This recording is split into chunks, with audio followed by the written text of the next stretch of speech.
Welcome back to the 2025 APAICS Health Summit. I'm Madeline Milka, President and CEO of APAICS. Our next panel of the APAICS Health Summit is Let's Talk About Medical Debt. Medical debt is a pressing issue with profound consequences for individuals and communities, disproportionately affecting communities of color and older Americans. This panel will explore the systemic factors driving the accumulation of medical debt, such as rising healthcare costs, insurance gaps, and structural inequities in the healthcare system. Panelists will discuss how medical debt exacerbates health disparities, limits access to care, and perpetuates economic inequality. It's now my honor to introduce KPAC Chair at APAICS Board Member Congresswoman Grace Meng, representing New York's 6th District. Congresswoman Meng has been a strong advocate for Medicaid expansion, the Affordable Care Act, and addressing health disparities in Asian American and minority communities. As a leader on the Appropriations Committee, she has secured funding to expand healthcare access, improve maternal health, and combat the opioid crisis. She's also focused on reducing prescription drug costs and enhancing mental health services. Please join me in welcoming KPAC Chair Congresswoman Meng to the Health Summit. Hi, everyone. I'm Congresswoman Grace Meng from Queens, New York, and the chair of the Congressional Asian Pacific American Caucus. I also want to thank APAICS for hosting this health summit and shining a light on this important issue. Medical debt impacts millions of Americans, including those in our Asian American, Native Hawaiian, and Pacific Islander communities. Approximately 1 in 5 adults struggle to pay their medical bills, and for many in our community, this problem is only exacerbated by cultural factors and economic disparities. The burden of medical debt also disproportionately impacts certain populations more than others. For example, uninsured rates range from 3.6% amongst Japanese Americans up to 12.4% for Native Hawaiians and Pacific Islanders. And with Medicaid under attack, which provides healthcare to more than 4.5 million people in the AAPCHO community, the rates of uninsured and underinsured individuals are likely to increase and saddle more Americans with medical debt. This is an urgent issue that needs to be addressed. A trip to the hospital should not leave you buried under a mountain of debt. In the wealthiest country in the world, no one should be forced to choose between paying for essentials like food and housing or medical bills. Our country has made gains in increasing healthcare coverage through the Affordable Care Act, and we need to continue to expand access to affordable, quality healthcare. Ensure funding for community health centers that provide language access and culturally competent care. And protect the Affordable Care Act, Medicaid, and Medicare for those who wish to cut these vital programs. Thank you to APAICS and today's panelists for holding this important discussion. I'm now pleased to introduce KPAC Executive Member Congressman Khanna, who represents California's 17th District. Congressman Khanna has championed policies aimed at reducing prescription drug prices, holding pharmaceutical companies accountable, and ensuring that healthcare systems better serve vulnerable and underserved communities. His work on expanding mental health services, addressing environmental health risks, and advocating for public health initiatives has made him a leader in advancing comprehensive health reform. Please join me in welcoming Congressman Khanna to the Health Summit. Hi, everyone. I'm Khanna. I represent Silicon Valley in Congress. Congratulations on the APAC Health Summit. Norm Mineta is someone I admired. He was a mentor. And so I really appreciate the work that APAC does. He really helped create an enormously important organization. I know today you're discussing health, and I wanted to talk about medical debt. So many families in my district, in our communities, face medical debt. You know what happens? You show up to El Camino Hospital, or you show up to Stanford, or you show up to Palo Alto Medical Center. First of all, a lot of times you don't even know what you're being charged. One of the things that we need is transparency in pricing. Now, the Biden administration passed regulation that requires that transparency. But you know what these hospitals do? They have a link on their website. I challenge you to go look at it. And they have listed all of the items and what they cost. But no one does this. What we really need is for the doctor or the hospital hospital to tell you what the cost is going to be before you get a CAT scan, before you get an MRI, so that you know what you're paying for. And then we need to make sure that you never go into medical debt. We can cancel medical debt in this country. It shouldn't ruin your credit. Bernie Sanders and I have a bill to cancel that medical debt. It is cents on the dollar, but it really will free people from the stress and help their credit. I hope we can be for canceling medical debt and transparency in billing in the medical field. And I look forward to learning what you discuss and figuring out how we can work together. I'm excited to introduce our panel moderator, APAICS National Advisory Council member Irene Bueno. Irene is an expert in healthcare policy with decades of experience in government and lobbying. She has worked on issues ranging from healthcare access to medical research funding and has been a critical advocate for the AA and NHPI community. Irene will guide our discussion on how medical debt is affecting families, especially in communities of color, and what steps we can take to reduce its burden. Please give a warm welcome to our moderator and our group of panelists. Thank you, Madeline, for that very kind introduction. I am so pleased to moderate this important panel on medical debt. And it's also my honor to introduce our distinguished panelists. We have Samantha Sears, who's a health policy associate at the National Consumers League.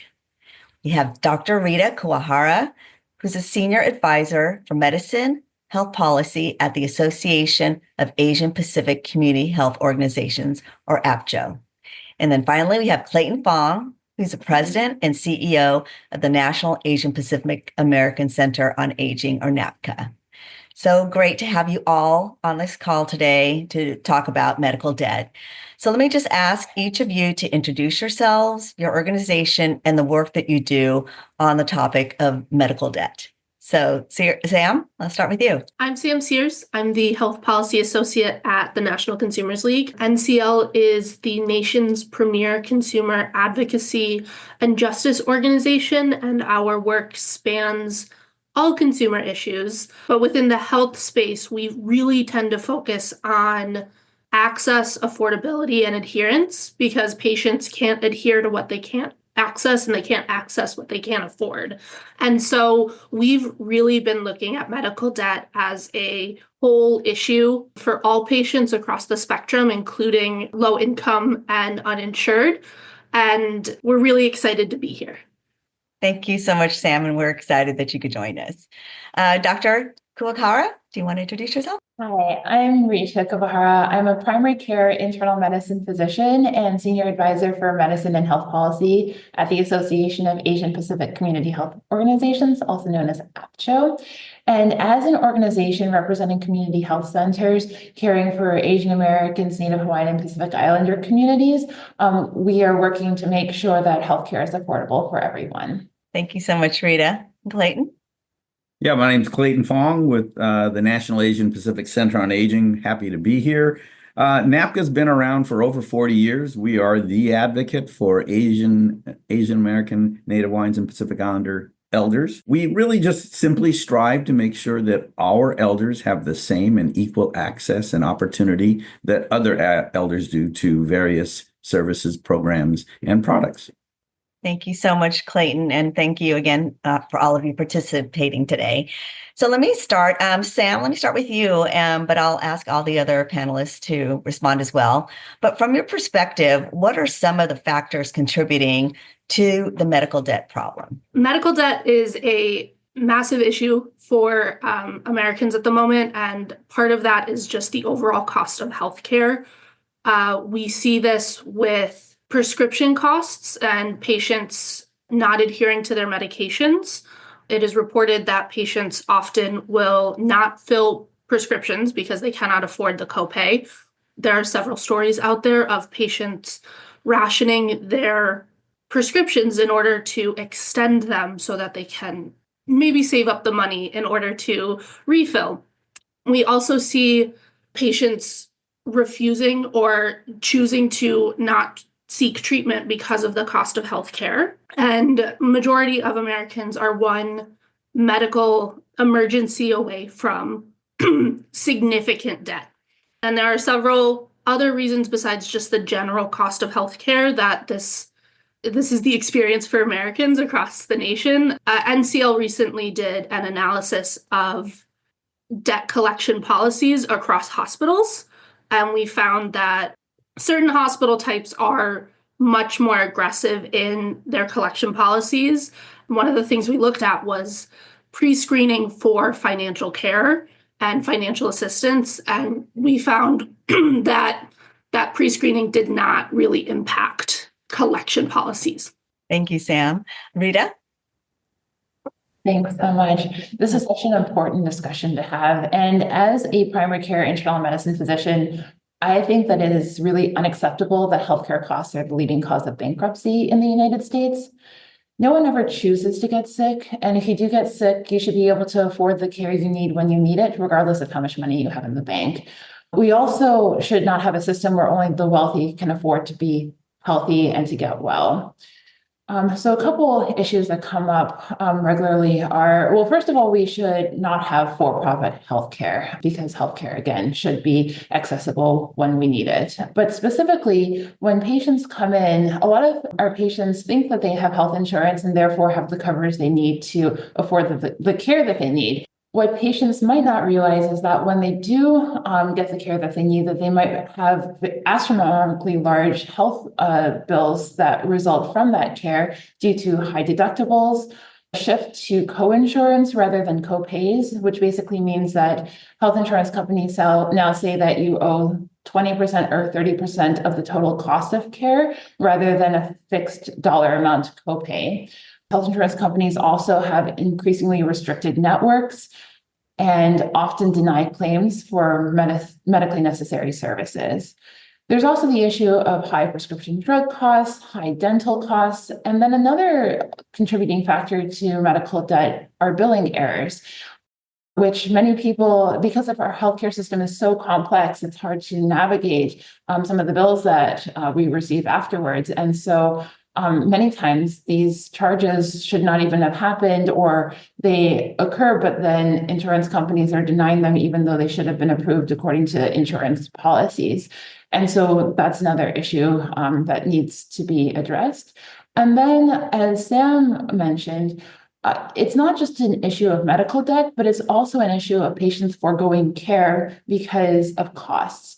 So our patients might decide not to go to a primary care clinic visit or to see a specialist because the copays are too high, the deductibles are too high, or perhaps we are ordering labs or imaging and our patients just can't afford the out-of-pocket costs associated with that. And then, of course, there's the issue of patients needing prescription medicines and going to the pharmacy counters and being very surprised by an enormous bill to pick up those medicines. And so those medicines end up staying at the pharmacy.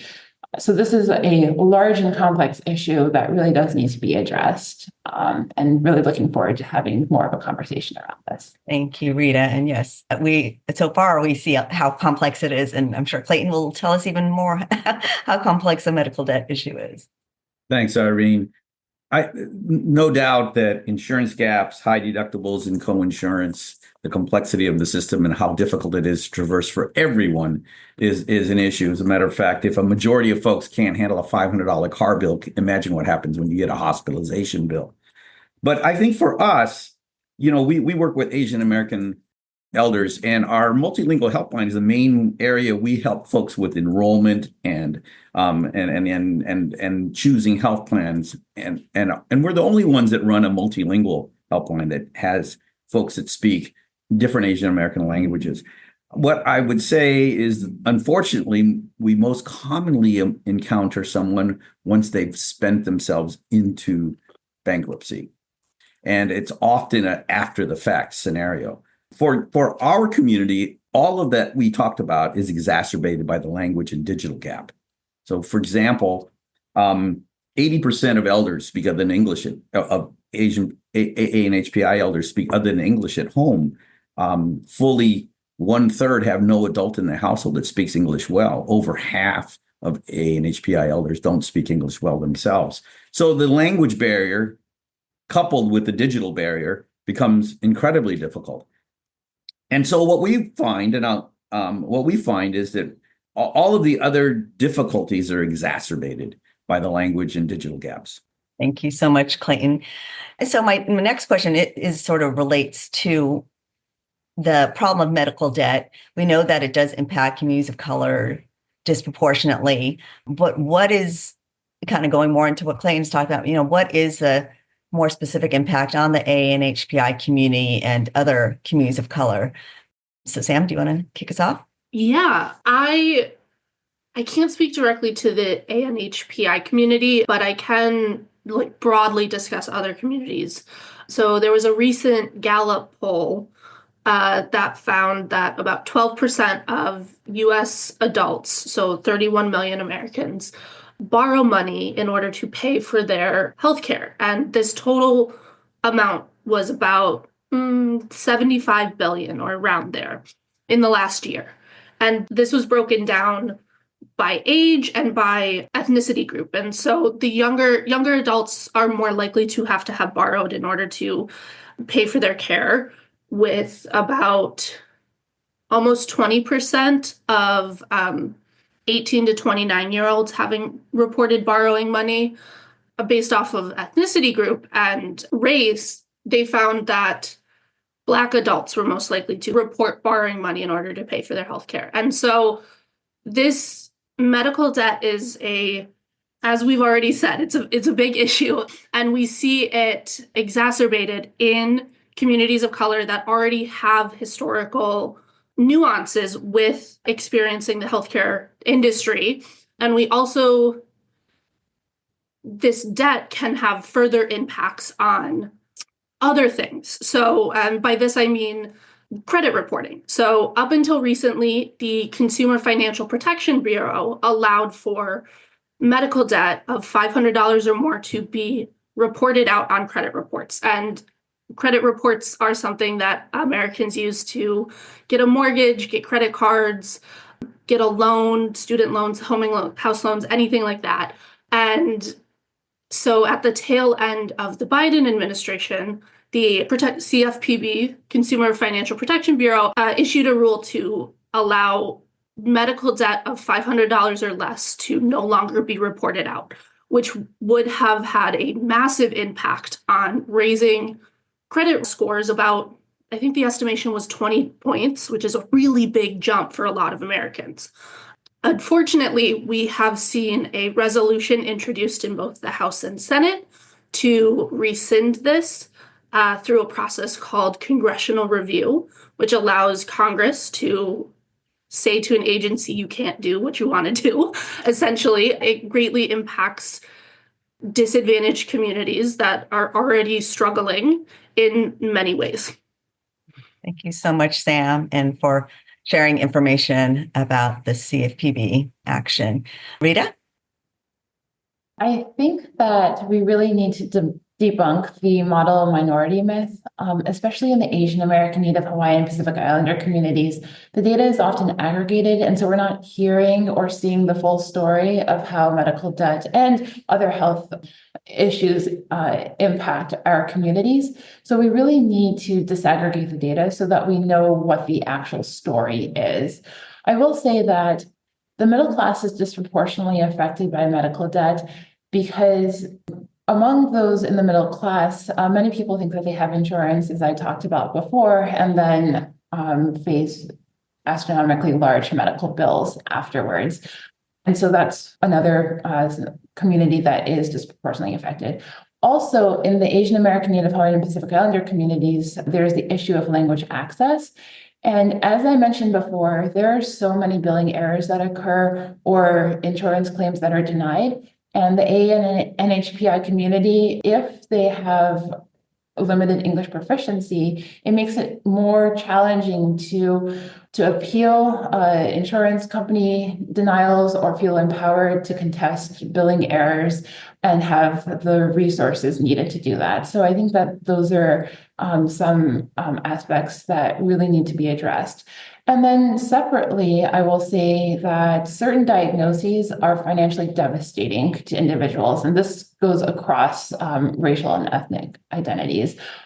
For example, individuals diagnosed with cancer are much more likely to develop medical debt, and it really is not right that somebody who is facing a cancer diagnosis and is trying to stay alive and stay healthy can then be financially ruined due to medical debt. So this is an issue that affects our society across the board, but also very much affects certain individuals within our communities. Thanks. Thank you, Rita. And Clayton, you already touched on this a little bit, but do you want to share, I don't know if you have any stories or anything you want to kind of, illustrates the impact on the NAPCA community? Absolutely. And I'd like to just add one thing. It is important to disaggregate the data with regard to the differences within our communities, but I would argue you should also disaggregate the data based on things like age and or whether you're foreign born. For example, not many folks are pretty surprised when I tell them that AA and HPI elders are 40% more likely to live under poverty than the population as a whole. And that's probably primarily driven by shorter work histories.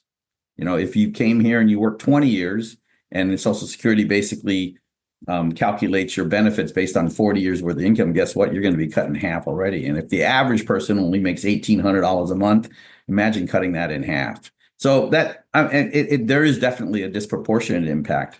I did want to tell a story because I think that's probably the best way to bring it home. Our helpline does help folks, and we had a Vietnamese gentleman. His name was Mr. Nguyen. He called in and he literally had a 6-figure hospital debt. He was injured, off work, was laid off, lost his coverage, and then had a medical episode. And the subsequent hospitalization was nothing short of traumatic. He really needed help figuring out how to enroll in the various programs. We were able to get him enrolled in Medicaid, but it didn't go back and fix the old problems.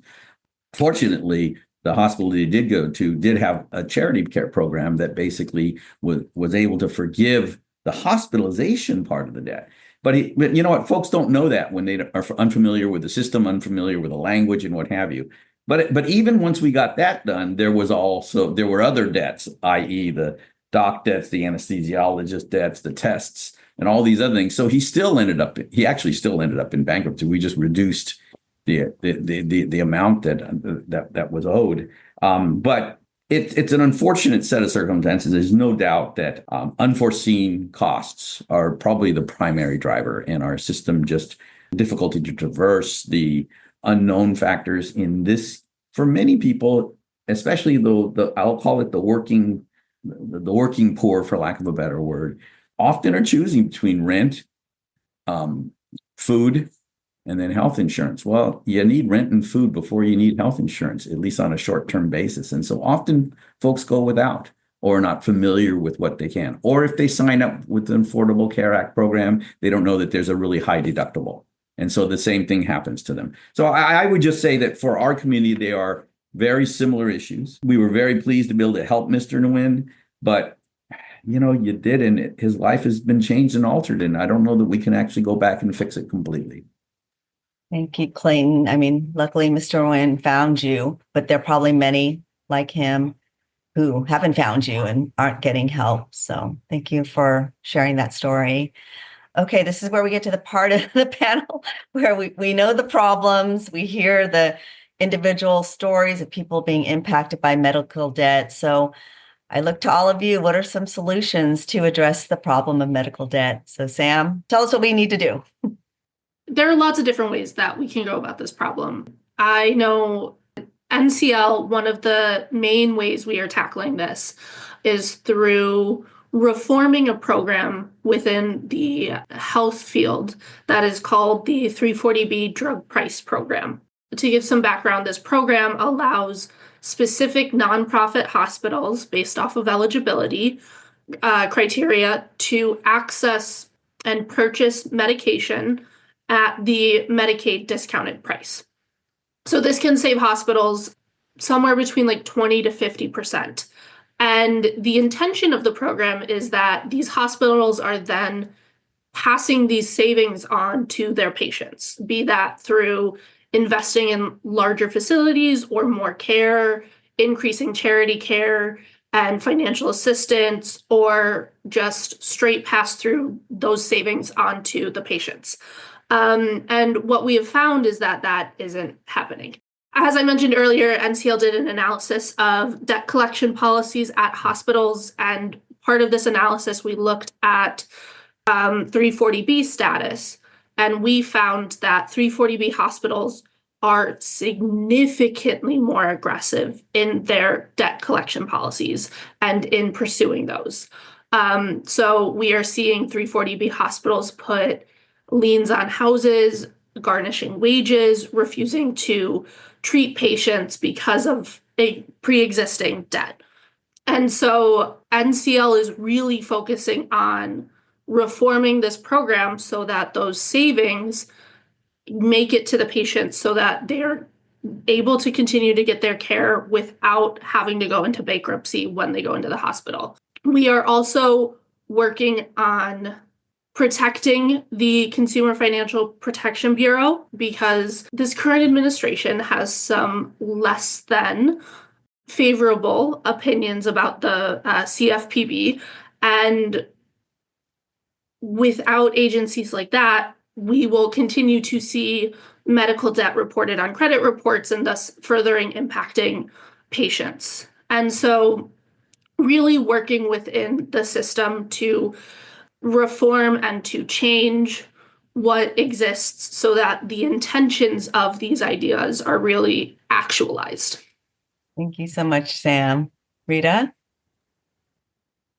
There's so much work that really needs to be done, but I mean, I think that we need to start by containing our skyrocketing healthcare costs. And there's a huge difference between what a hospital or a health system might charge and then negotiated rates for insurance companies, and kind of looking into, we really need to increase price transparency across the board so we understand what healthcare is costing and where these costs are coming from. We also need to address health insurance company practices, contain prescription drug prices, and end the predatory debt collection practices that are currently occurring. We also need to hold health systems and health insurance companies accountable for both inappropriately denied claims as well as billing errors to make sure that we aren't unnecessarily contributing to patients' medical debt when these services should be covered. And lastly, we need to support the good work that is already being done and protect that work. For example, it's wonderful that Medicare for the first time is able to negotiate prescription drug prices, so ensuring that that continues and expands in the future is also critical in order to address medical debt. Thank you, Rita, for outlining those. Clayton, any thoughts? I always have a few thoughts, but in this time and age, I'm going to focus it on the individual because that's what we do is try to help folks through the system. There are certainly broader policies that we need to think about. Without getting into specifics, I would just say that broadly, we need a more transparent system that allows people to traverse through the system, simplifies the systems, simplifies both the procedural sides and the roadblocks, as well as the access to benefits and care. And then on top of that, we need to help folks through that process. The process has become more and more Byzantine and more complicated. And whether an elder speaks English or not, or has high literacy or low literacy, it's complicated. I literally have board members that are lawyers who come in and say, hey, help me figure out what plan to get on Medicare when I turn 65. So if a trained attorney has a hard time figuring out the pieces, imagine somebody else. And so I would just say there's a lot of different pieces, but I think the piece by piece I would say is, I think it's become more and more important that we provide customer service help and to do so in a language that people understand. And whereas the digital progress makes our system more efficient for most, but for those that have a digital divide, it actually makes the gap even bigger. So I would say those are the things I would focus on, and we see kind of every day, day to day. Maybe the digital divide changes a little bit as this current older generation didn't grow up with technology. So the 20-somethings and 30-somethings are not going to have a problem with it. But the 70-somethings and 80-somethings definitely do. And so even some of the 60s and 70-somethings do as well. So I would put those out there, both from a policy side, but also from just the practical help that folks need to traverse an increasingly complex system. Thanks to all of you. I think what I heard is that there's some things that we can do on the policy level, at least on the federal level, probably things that we can do on the state level, that we need a watchdog or oversight that is looking into these issues that come up. And then transparency seems to be a big one across the board. And then just helping individuals, navigate the system. So maybe someone will be listening out there and will take some of these ideas and implement them. So before we close, I just want to turn to all of you and see if there's any kind of final thoughts you might have just listening to everybody that you want to share. We're addressing policymakers, people who work on the Hill, and others. Is there something you want to share with them as we close this panel? Sam, turn it to you first. Our healthcare system is incredibly complex, confusing, and convoluted. And that, like Clayton said, if trained attorneys can't figure things out, how are Americans and your average individual supposed to? And as someone who's in the policy side of things a little bit more, even I get confused at times. And so I really would like to stress that our solutions to these I would hope that solutions to any of the issues within our health field, and specifically on medical debt, will allow for transparency and ease of navigation for Americans and for AANHPI individuals and for anybody within the system. And then I also just want to reiterate that there are resources out there through various means. We have on the NCL website, we have lots of links to other resources and educational information. And if you are struggling with medical debt, it's okay to ask for help. Thank you so much, Sam. And I have been on your website and it is very informative. So thank you for all that you do and for all that NCL does. Rita, do you have anything to add or any final thoughts? Yeah, so I firmly believe that healthcare is not a commodity, and rather access to affordable healthcare should be a human right. Our patients really shouldn't be choosing whether or not they can afford food on the table, a roof over their heads, or the ability to pay their medical bills to access necessary healthcare. And our patients shouldn't be one medical diagnosis away from bankruptcy. So we really need to reform the system, increase transparency, but also, as I said before, things like medical errors, billing errors are a huge factor that contribute to medical debt. So we really need to hold the entities accountable for ensuring that the bills that are sent out are accurate, that health insurance companies very clearly state what they cover, what they don't, and how they cover that. And then when we're looking at the health insurance plans that are available right now, many of them have astronomically high deductibles, in addition to high copays, co-insurance, and all the other factors that contribute to large out-of-pocket costs for our patients and our communities. So we need to address that aspect of it as well, because it doesn't make sense that health insurance companies and also pharmaceutical companies are increasing their profits while medical debt is rising for our communities. So we really need to collectively hold those groups accountable and reform the system so that we don't have a community where patients are unable to afford necessary health care. So much, Rita, and we were so fortunate to have a real physician on this panel who can speak from a firsthand perspective about the impact of medical debt. So thank you, Rita. And then Clayton, how about you? I would just say thanks, APAICS, for covering this subject. It's not a subject that's often covered at all, and I think it's about time that we did it. It really is a complex issue that traverses many, many, many different places. I would merely say that let's make sure that we can help folks, even within there's the the broad hope that we can change policy, which we will look at. But there's also just the fundamental hope of just not leaving people behind. And with the myriad of programs and services we have, people just have a hard time fixing it. So I would, as someone who works primarily with elders and mostly elders that don't speak English well, as we increasingly go high tech, think low tech too. Because our community, our constituency group is definitely more low tech. And so we reach folks through the non-English language newspapers. We reach folks through, they don't email us and go on a website. They're going to call us on a phone line. 80% of the folks that call our helpline don't have an email account.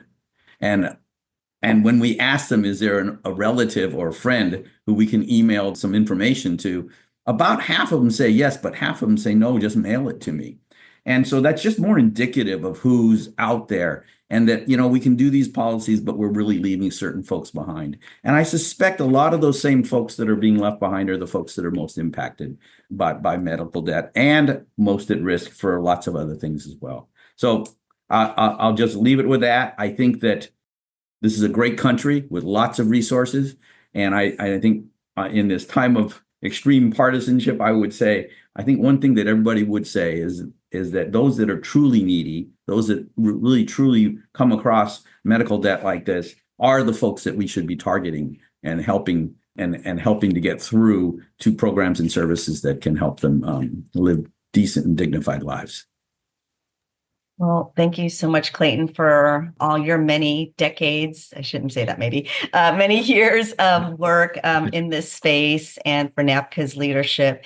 And you're really, you're on the ground. Like you said, you've got your hotline that I know has been in existence for a long time, helping so many older Americans of AAPI background. So thank you so much. And I should have said that at the outset.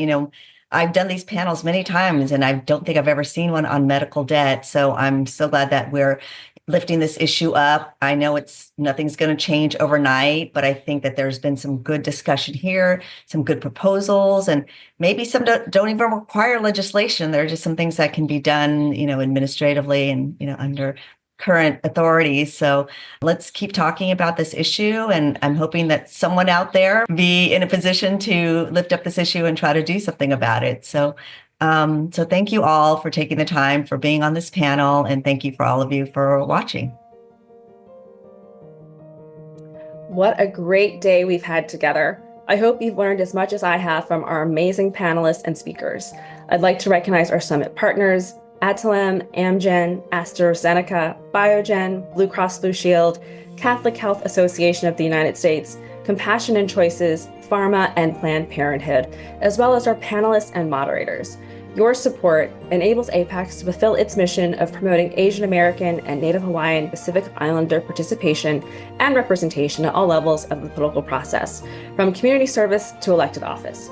Please visit www.apaics.org to learn more about our work, and I hope to see you back here tomorrow for Day 2 of the APAICS Health Summit.